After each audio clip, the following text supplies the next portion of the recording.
A driver who crashed her school bus is back on the job. It said she failed to yield to oncoming traffic last month. And the Hamilton County Transportation Department made some changes in the bus route. Channel 3's Brian Didlake explains.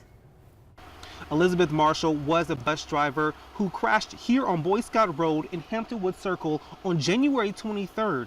The Hamilton County Transportation Department says they switched routes, so instead of turning left, a driver now has to turn right. There is a pretty significant curve at that location, so we've changed the route so that the bus doesn't turn left across traffic. It will now turn right into that road, so it should be a safer situation. Tim Hensley with Hamilton County Schools says changes needed to be made after a bus crashed in Hickson. Last month, the school bus driver, Elizabeth Marshall, failed to yield to oncoming traffic, causing an accident. She was suspended for 5 days in February.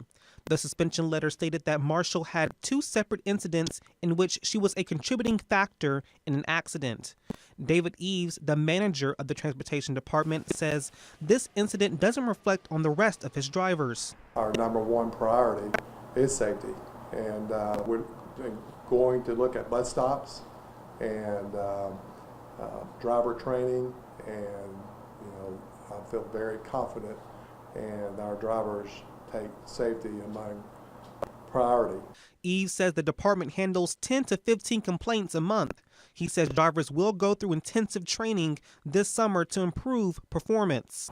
Mostly focusing on defensive driving, distractions, and I'm going to make it a requirement every 6 months to do that.